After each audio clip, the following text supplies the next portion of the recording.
আসসালামু আলাইকুম and good morning everyone. সকালবেলা উঠে দেখি ঝিরঝির বৃষ্টি পড়ছিল। তো এর আগের দিন আমরা গ্রাম থেকে এসেছিলাম, তাই সকালবেলা কি নাস্তা বানাবো এটা নিয়ে একটু কনফিউজ ছিলাম। তখন ভাবলাম যে ফ্রিজে কিছু লেফট ওভার রান্না করা আছে, সেটা দিয়েই কিছু একটা বানিয়ে ফেলি। তো বাসায় রান্না করা মাংস ছিল, ভাত ছিল, সেটা দিয়েই মনে করলাম যে একটা ভাত ভাজার মতো করে ফেলি। এখানে আমি পেঁয়াজ, কাঁচামরিচ, তারপর রসুন এগুলো ভালোভাবে ভেজে নিচ্ছিলাম ব্রাউন করে। তারপরে বাসায় যে মাংসটা রান্না করা ছিল সেটা কিছুটা ছোট ছোট টুকরা করে নিয়ে একসাথে ভেজে নিয়েছি। মাংসটা প্রায় ভাজা ভাজা যখন হয়ে আসছিল তখন আমি এটার সাথে গুঁড়ো মশলা যা ছিল অল্প অল্প করে অ্যাড করে নিচ্ছিলাম। তো বাসায় যখন খুব কুইক কিছু রান্না করার প্রয়োজন হয় তখন এটা রান্না করলে এটা ইজি হয়ে যায়, সময়টাও বেঁচে যায়। সেদিন ইচ্ছা করছিল না যে অন্য কিছু করি, আর সকালবেলা উঠে যেহেতু অনেক লং জার্নির পর টায়ার্ড ছিলাম তাই এটা রান্না করেছিলাম। তো এখানে মাংস যখন ভাজা হয়ে গেছিলো তখন আমি সাথে একটা ডিম স্ক্র্যাম্বল করে নিয়েছি। ডিমটা ভালোভাবে স্ক্র্যাম্বল করে একসাথে মিশিয়ে দিয়ে কিছুটা লবণ অ্যাড করেছি, যেহেতু মাংসে আগে থেকে রান্না করার সময় লবণ দেওয়া ছিল বেশি পরিমাণে।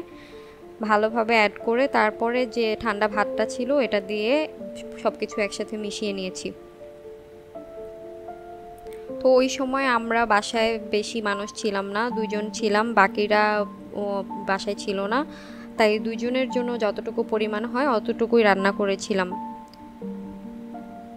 তো এখানে আমার ভাত ভাজাটা প্রায় হয়ে আসছে, আমি এখানে রাইসটা মিক্সড করে তারপরে নামিয়ে নিয়েছি।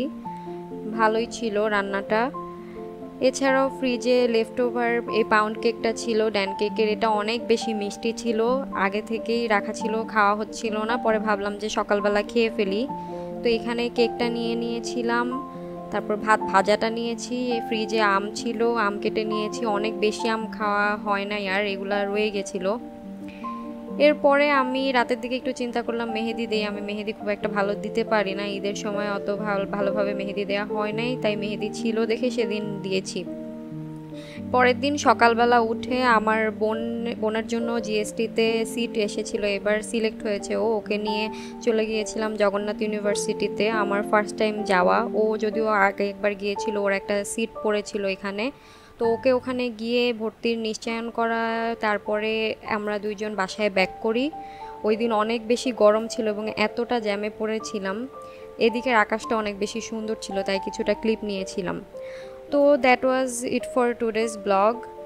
যদি ভালো লাগে তাহলে সাবস্ক্রাইব করবেন। I am trying to improve my video, এবং আমার ফেসবুক লিংক দেওয়া আছে ফেসবুক পেজের ডেসক্রিপশনে, আপনারা চাইলে ফলো দিতে পারেন। Goodbye and take care.